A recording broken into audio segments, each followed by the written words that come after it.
Thank you, Mr. Speaker.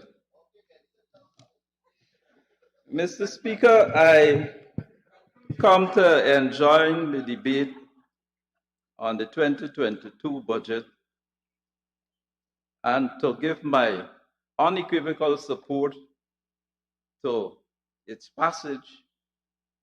And in so doing, also I want to congratulate Dr. Ashley Kumar Singh and his team for the diligent work that he has done with his team to bring this budget to the House.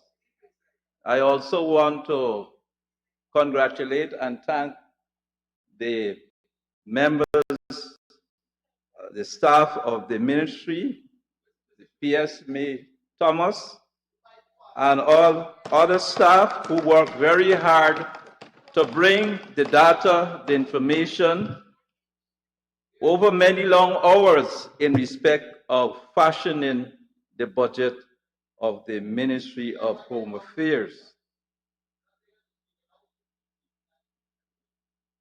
Mr. Speaker, I have to point out that every time Dr. Singh brings a budget to this House,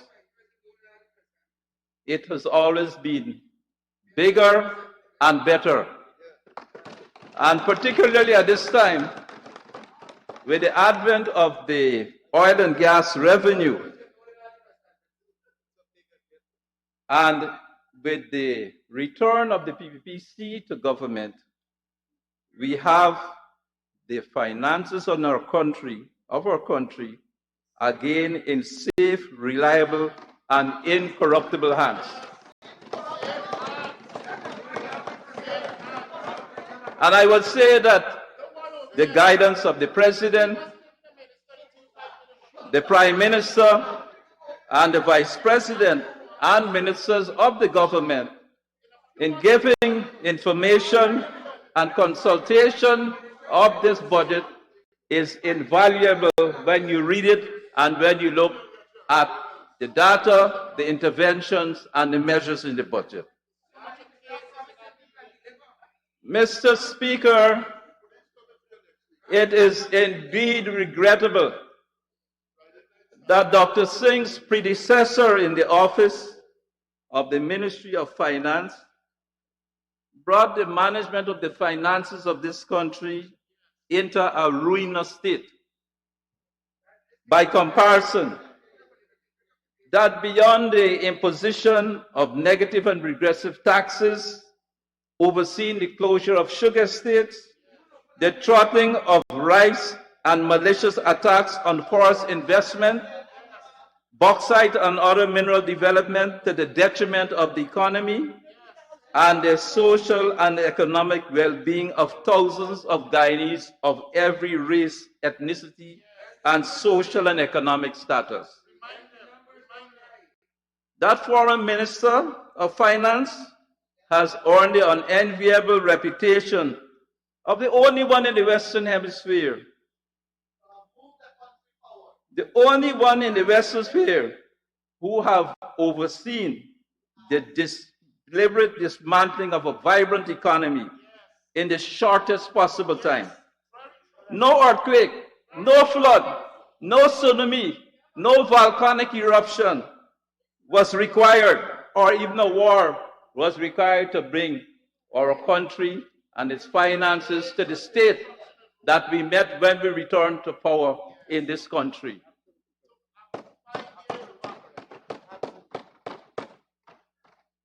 Mr. Speaker, all the experts in the Granger administration, the absentee leader of the APF, the UAFC, in that time, Granger himself, including our member Kemraj Ramatan, a relic of that administration,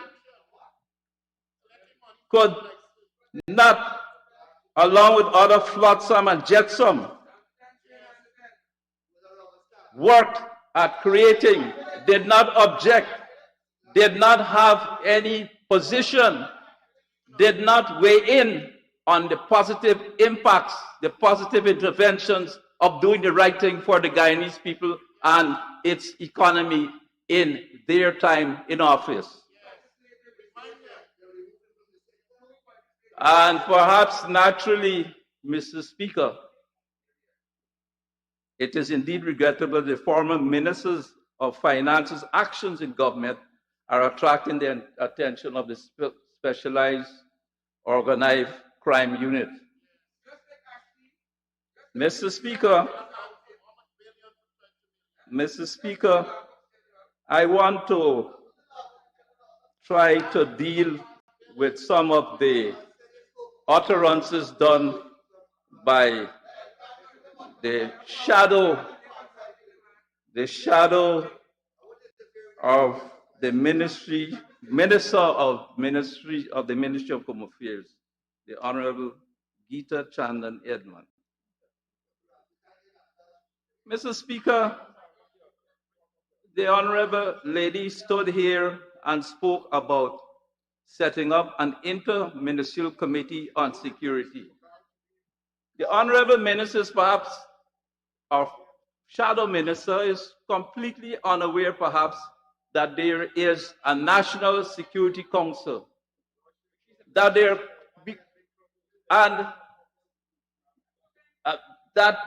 are committees at the top level of the government which deal with the national security of the country. Completely unaware. And nobody, including the Honorable Member Ramjatan, could have informed her at any point in time in respect of that simple fact. And it is strange, too, that the Honorable Member is suggesting an inter-ministerial committee for national security. I thought perhaps that she would have recommended participation of the APNU AFC in issues of national security. But I want to say to the Honorable Member that the APNU was invited to join with us on the National Commission of Law and Order, and I hope that she would be there where we could discuss some of the issues she has concerns about in more intimate circumstances. And the Honorable Member, I'm disappointed when she speaks on these issues. In fact, I'm forced to think perhaps that I need to reimagine the Honorable Member. The Honorable Member has railed against issues of cybersecurity for an act which they put in place about cybercrime. The Honorable Member is avoiding the issue of cybercrime and not wanting to recognize cybercrime as cybercrime when persons affiliated with the AP and UAFC are delinquent in respect of those issues. The Honorable Member has come here to this House, irrespective of the information which is public knowledge, and suggested and said that she is aware of great disaffection in the discipline services. I would want to remind the Honorable Member, or to inform her if she is completely unaware, that it is the interventions of the APNU AFC in respect of actions of certain members of the discipline services which brought this country to a point where we would have gone the slippery slope of destruction, where members of the police forces and some other members were involved in aiding and abetting the rigging of elections, assaulting members of the opposition and others, and creating an environment which is unsafe, fearful, and extremely insecure for all the people of this country, even for their own supporters. And it had to be with the intervention and the supervision of international community, the CARICOM team, over a long recon period to make sure Guyana was brought back on the correct path of democracy, safety, and security for each and every one of our Guyanese people. But here it is, lots of rhetoric about these things of safety and security, lots of rhetoric about crime and poverty. And yes, of course, there's a link between crime and poverty. But how is it now, perhaps looking at the statistics, that we are aware that one of the regions which has great difficulties and the lowest improvement in terms of security is Region 6. Region 6, where the sugar industry was devastated by the APNU AFC in public, supported by Honorable Member Kemraj Ramjatan. 7,000 workers went home without a daily bread, and multiply that by 4 or 5 families, and we can understand why Region 6 has made the least improvement in terms of security. But here it is, they can come to this house and brass face speak about poverty, the association between poverty and crime.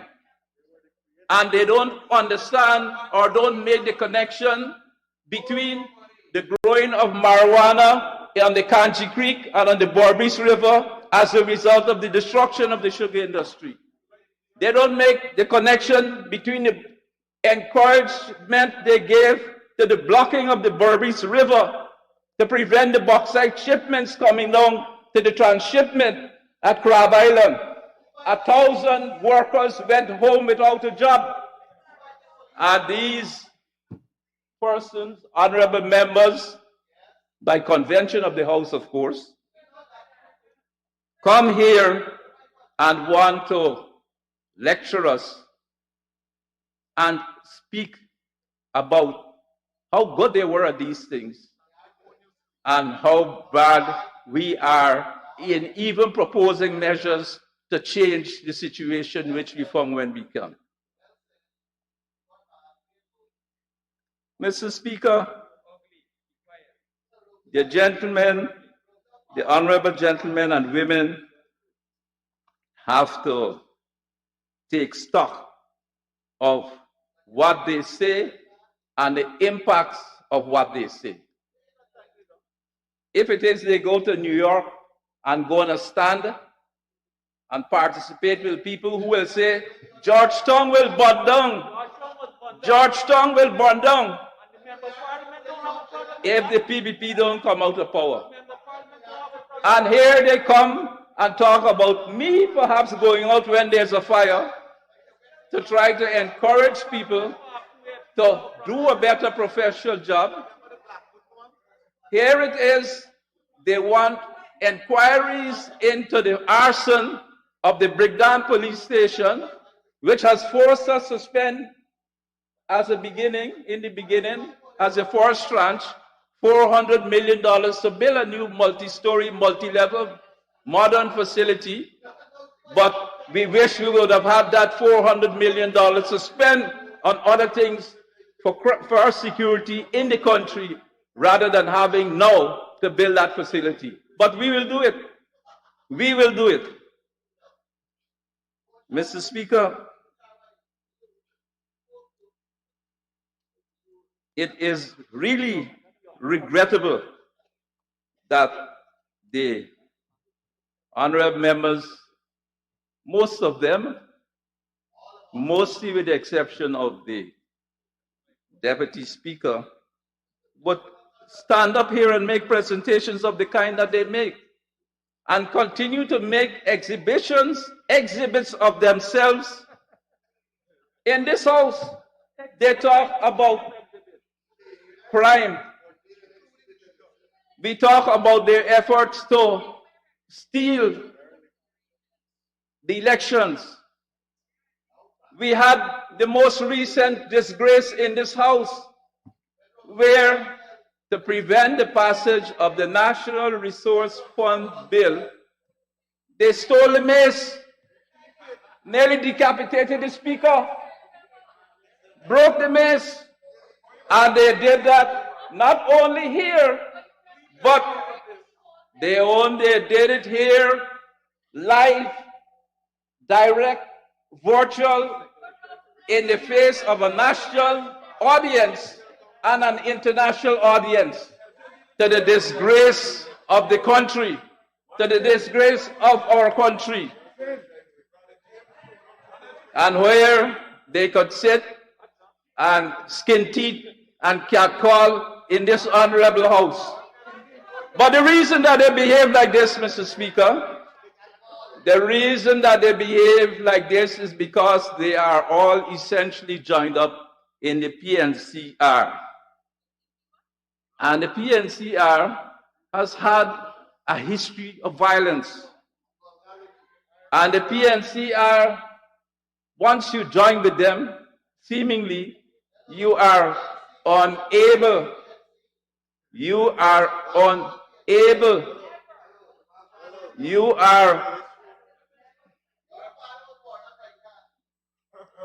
Mr. Speaker, if I am to answer that person over there, we might get an altercation, physical, in this house. Mr. Speaker,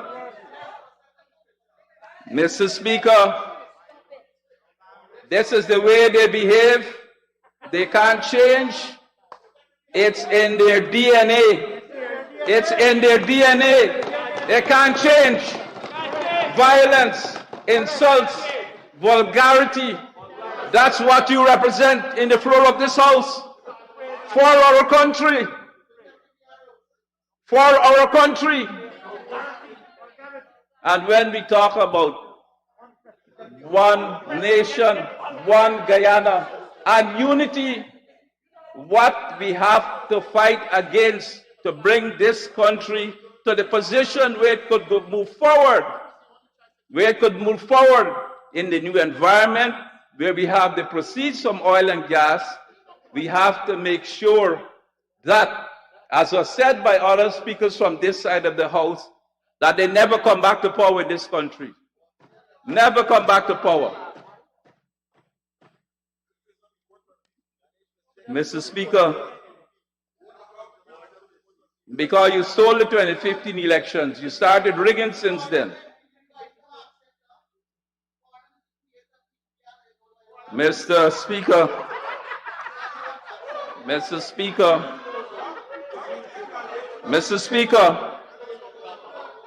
I want to recall the efforts over successful PVPC governments to pursue the eventual discovery of oil during a time when there was much skepticism, derision, and laughter in some quarters, while the Guyanese people as a whole kept quiet but fervent hope and faith in wishing success to the endeavors. While President Janet Jagan, as Minister of Petroleum, determined and signed the first exploration agreements with ESSO Exploration, the PNC was busy on Vlissingen Road, walking Punshi, and ramping up illegal protests and other activities, which went well into the Jagdeo administration, leading to politically inspired murder, riots, and mayhem over practically all of Guyana, with tragic results, and which led to much lesser development that we could have hoped for. And in spite of all the efforts, to the contrary, and the lack of interest in consulting, oil was discovered in 2015 under the Ramatar PVPC administration. And what did the opposition PNC say then? They said it was an elections gimmick, that oil was not found. Yes, I remember the story. This guy, Enrico was first.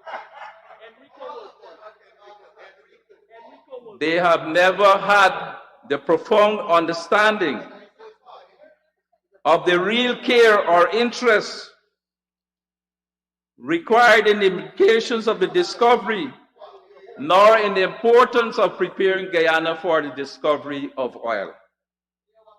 And their 5 years, which they misspent in office, has resulted in our being much less than prepared than we should have been now that the industry has been realized and is on the go.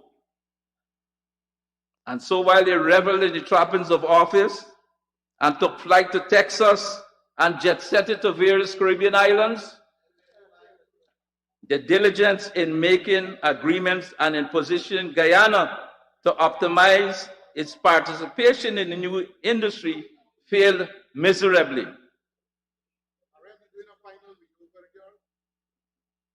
Now finally out of office, they pontificate as experts. Their mouths roll with oil and oil.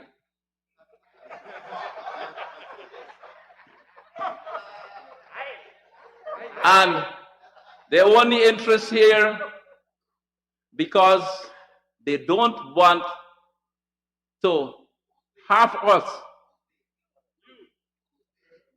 They don't want us to benefit from the development of the oil and gas discovery. They don't even want us to pass a National Resource Fund Act. And so, the antics in this house, the violence which took place when they tried to steal the maize, when they attempted to steal the maize, all was an exhibition in retrogression, in backwardness, in insults, and in their real interest in the zero-sum game, which I've spoken about before in respect of their attitude with respect to Guyana's development.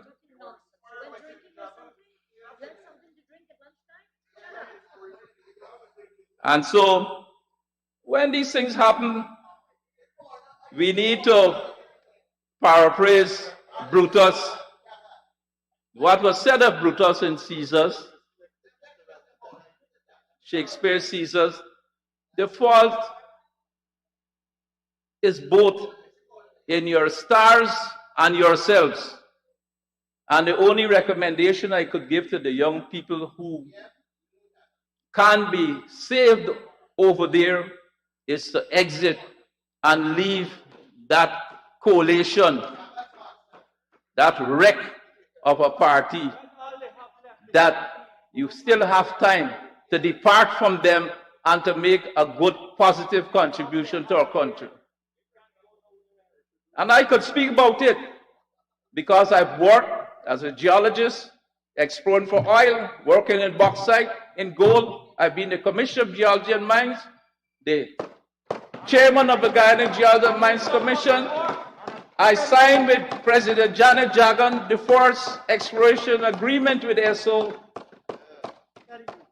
and I can speak of these things. And I can say now that I feel a great sense of personal vindication when we see the landscape of Guyana changing right now in Georgetown, on the East Bank, all over the country, in respect of the oil development and other developments. I don't know what any one of you could speak of over there. I don't know what you can speak of over there. The Honorable Member Henry stood up here in this house and said that the Wapishana were not consulted on the road. And I am aware that there was a social and economic study linked to the Mott MacDonald feasibility study for that road where consultations were held with the communities, both the Makushi and the Wapishana in the south. And the honorable member also stood up here and said the Milo Falls project, which I worked on as Minister of Public Works, and which the APNU AFC shut down, which would have brought cheap power to the first place in Guyana, which has the greatest support for the APNU AFC. Linden would have made power cheaper there, would have brought energy and development there, and they shut it down. Zero-sum game. And the honorable member Henry says that the water dry at some times and the water trickling over the falls. Well, even the great Guri Dam in Venezuela had to be shut down some years ago because of an extensive drought. And when we are wet in Guyana, it's dry in Brazil, which is why we have the opportunity to export power to Brazil from Tortuga in the upper Mazaruni when we get that development. And that one would expect that if you have a dam that is managed, you will have water to run and manage power delivery up to 165 megawatts from a mile of falls. But, Mr. Speaker,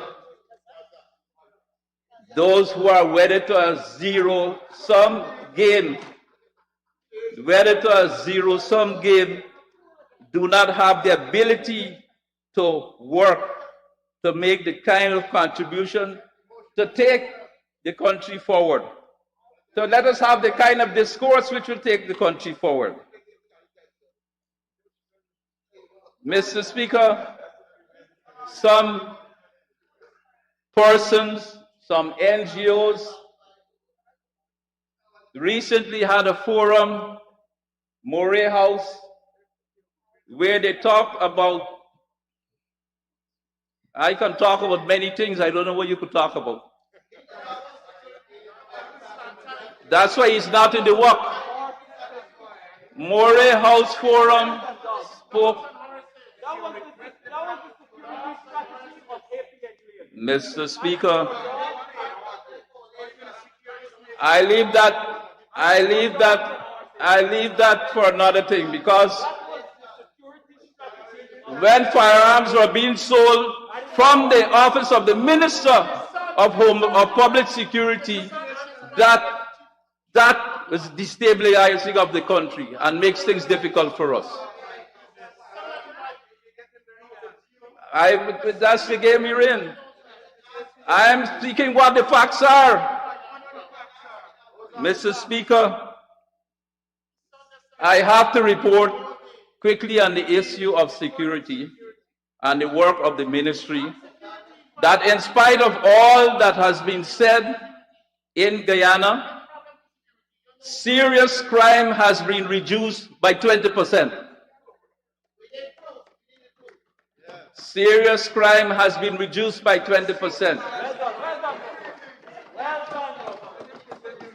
The instance of fires has been reduced by 30%. What is different now is that there are arson attacks on government buildings, particularly police stations.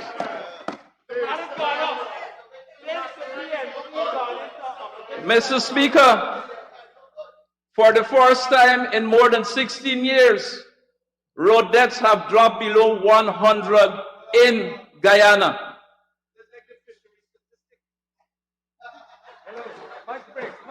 And while we make mention of that fact, I have to say that, of course, we at the ministry are distressed, and I am personally distressed at the accident at the Mahaika Bridge yesterday.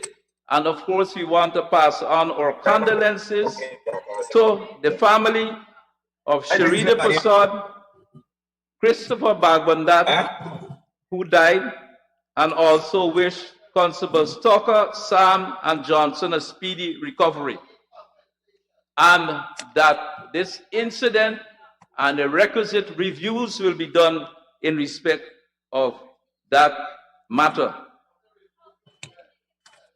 Honorable Minister, while we review that, we will take an extension to you. Mr. Speaker, I would like to ask for the honourable member to have 5 members to conclude his presentation. Thank you, Minister Teixeira. Honorable Minister, you may continue. Mr. And Speaker, conclude in 5 minutes. Mr. Speaker, during the time of the past Minister of Public Security, now exiting the room, maybe he's gone to make a contribution at the ablutions area. I want to suggest that he doesn't flush because he might disappear. Because in his time, from the period 2017 to 2020, 36,000 persons passed through Guyana. 94% of all who arrived from a particular country and disappeared. And when we talk about people smuggling and trafficking in persons, we have to look at these statistics. For another set of people, 35,000 people, 87% of all who arrived in the country between 2017 and 2020, 2017, yes, disappeared, cannot be accounted for. And one would want perhaps to deny that there wasn't an organized smuggling network being run by persons at the highest level in the APNU-AFC regime, overseen by Honorable Member Kemraj Ramjatan. Honorable Minister, you may want to withdraw that because it's imputing on the honorable member.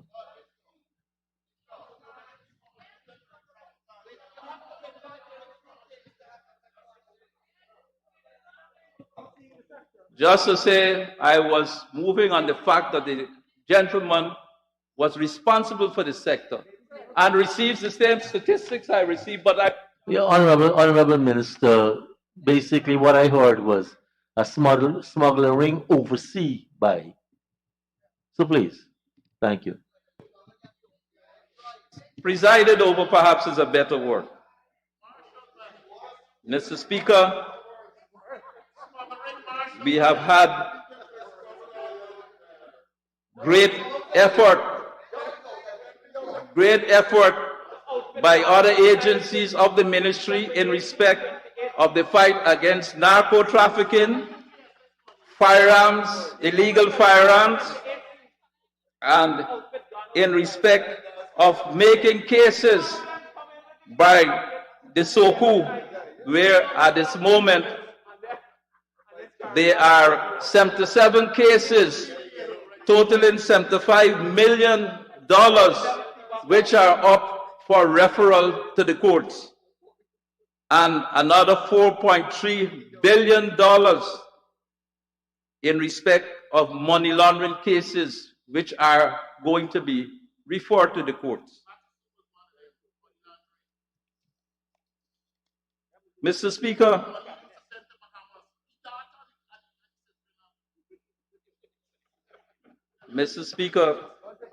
I want to quickly speak about an initiative coming from the ministry in respect of helping persons who exit the prisons re-enter normal life with the ability to take care of themselves and in reintegrating with their families. And so, in an overall program calling Increasing the Peace in Guyana, we are looking amongst many of the measures in having a fresh start for prisoners, having them trained, having them been given the tools to start out, to relaunch activities, because we have all kinds of craftsmen and professions in the prisons, and we want to reduce the level of recidivism in the prisons, which are at 13% overall, and 9% for first-time offenders. But importantly, as I said before, at some time in this House, if we're going to have peace in Guyana, it has to start from the floor of this House. And it has to start from democratic, polite exchange with those who are elected to this honorable House, on all sides of the House.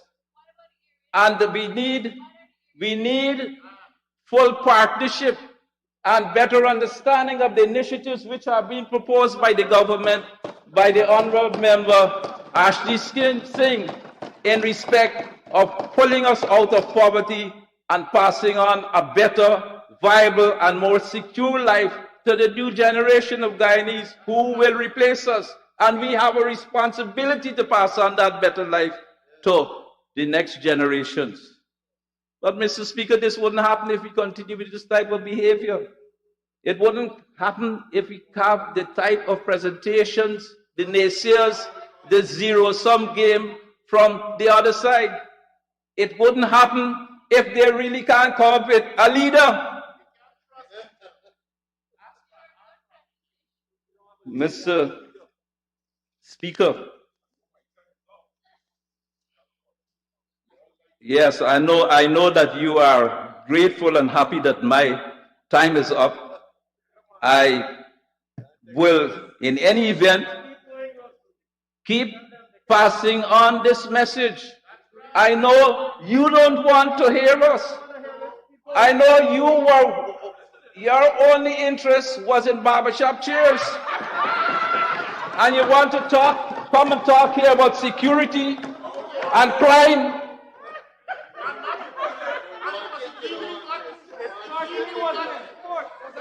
Mr. Speaker, we need to take a national pause. We need to have some retrospection and introspection on the question of how we go forward in Guyana. And while we wait for it, but we can't wait too long, we have to move ahead. We want to here and now commend this budget to this honorable House for rapid, quick, and emphatic consideration and passage. Thank you very much, Mr. Speaker.